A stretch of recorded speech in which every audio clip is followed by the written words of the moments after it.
mà nhiều đứa nhé sao cô mà căn kèm GTA San Andreas mấy để mà ngày ban thông tôi sao bị error với và error Discord nó bay với và đang mà đến nhỏ chụp hot lên bây giờ ở đưa lên trong mình hot sang mày mà lại nhưng mà thường mình sân đến nhầm đây sao mình thả hot lên cái mới ọt khơi ọt đưa lên lên cho mình năng như là thọt mình sân tha mình sân lên để xe nhầm lên màn đó phải chopi đó rồi mình ớt nha đo đo à cái lại nhờ quạt ai banh kia ớt nha kìa mà này dễ bị on thích banh ớt nha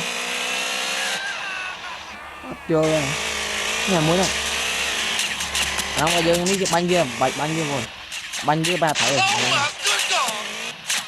banh thảy hoàng bờ làm banh kia tôi má báo đợi là tới đây anh viên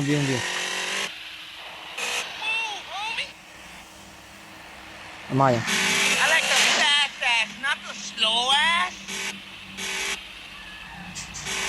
thôi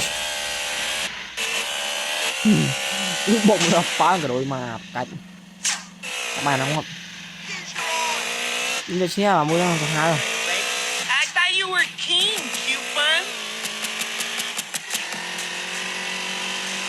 hay là muối bao nhiêu đây thấy không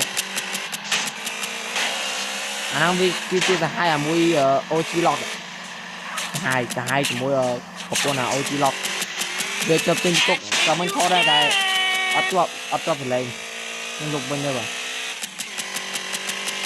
không bây giờ oxy lọt mà tiến lên xe nó lên nó cho một con dê tam ăn nhiều nó có chia subscribe được muối CC đây bảo muối cái lối xí đây phim viết tôi sẽ ở đây còn phim viết cứ mẹ đi bè lắc rồi phim ấy và ta mà không hay tìm vậy mà hạt bọc về thì chị đo kia về nó mày thế mà bà đây to luôn bà vô ta to gì mình qua vậy to vậy cho bà luôn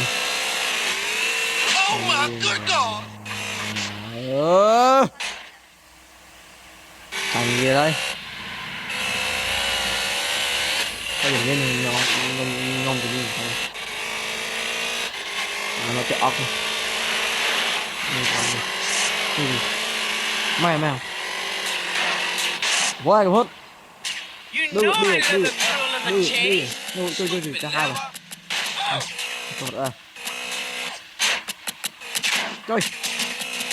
chơi được tận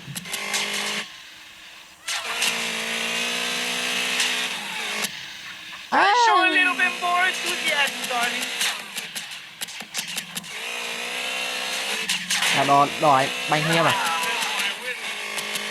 chơi bánh nhà của đấy chứ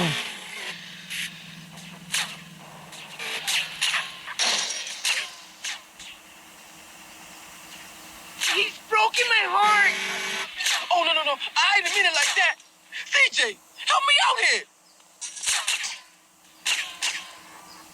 That's so bitch. You wanna get bust on, good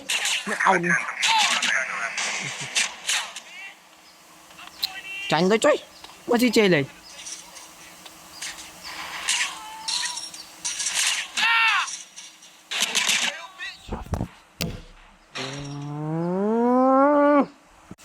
đã bồn lên thơ mission mai kia mà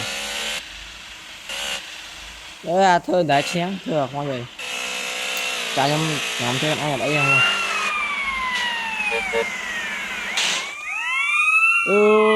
đi lang chi lang cái chú đó ngon chơi mai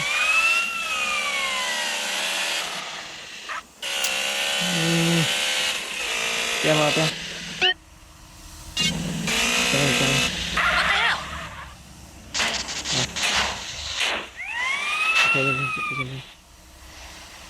I could drive as well as CJ, man. I'm telling you. Hey, homie, what's up? Hey, what you saying about me, fool? What's up, man? I'm saying that the East Coast made you drive like an idiot, fool. Man, you always crashing cars and shit. And for some reason now you back. All it is CJ dry here, CJ dry there. Bullshit. Man, why don't you just take it easy? No disrespect, man. But you can't drive for shit. Bánh thế đi. Thanks, man. Nah. Say what you really mean. You such a good gunman, homie. You gotta ride shotgun. Show CJ what's cracking. And you know Bánh something? thế đi. You right. Cheers, CJ. You hả? can drive, homie. Quan sát tới giúp bánh thế mày này. Cô mà nhờ rider đi. 3 Busy. Where we go? ตัดต่อนี่ป่ะโคยังไม่ได้ได้เข้าไปได้ต้องดูซ้ำเลยcái bao cột bao càng mà bờ lên thằng đá cứ ấy mà tại bờ lên tại khót tại cứ cho già sao rồi ram thì lẹ thấy cái lên mà mở phê kìa không phải này trong càng ấy nói sao trong ram mà cái này ram làm cái khang không cho nó ra dập mở mấy cái trong bốn này 100 จะรีคอร์ดเลยเบอร์จำรีคอร์ดด้วยนะmày ở mùi đây coi mai mười là bọc đi anh bà mùi việt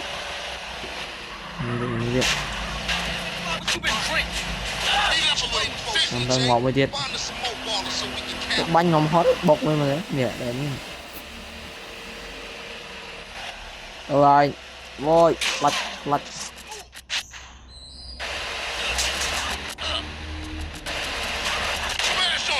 bà thôi đây nha bà hai pin hot bên bên trong bối kìa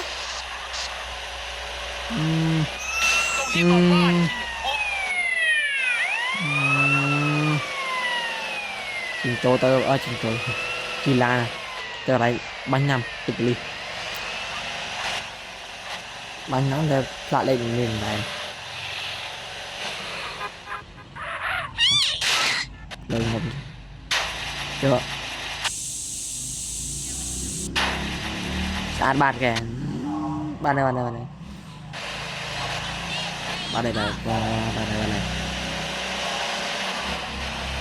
ồ tự tập đây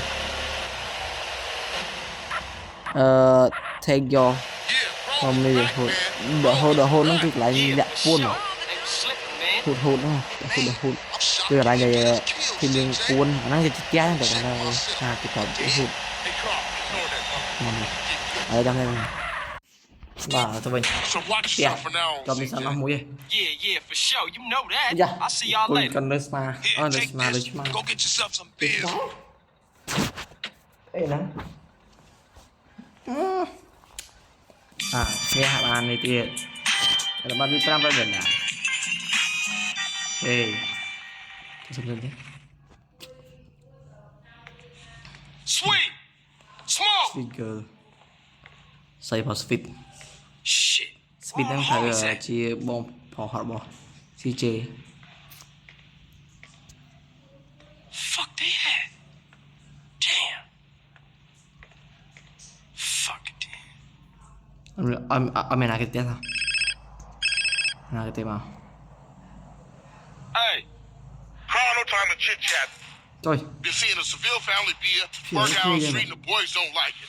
I'm pinned down in Seville hood, and we need a ride out of here. Pronto. Drive by Emmett to get heated.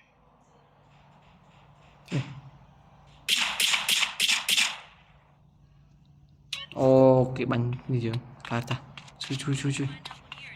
Đây.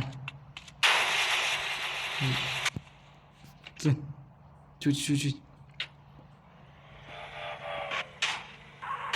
Phải ăn. Anh không thôi, tao mình cho anh. Tao mình thấy cái đây. Đây lên ngập tim ăn.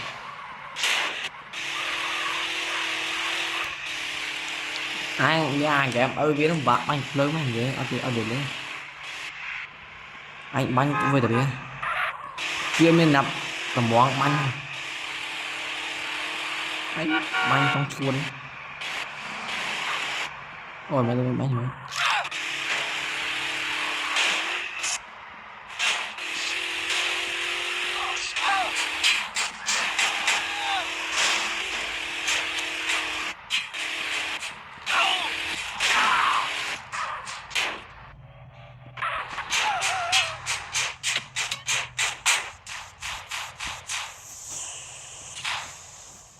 Yeah, what's up now, G? G SF for life.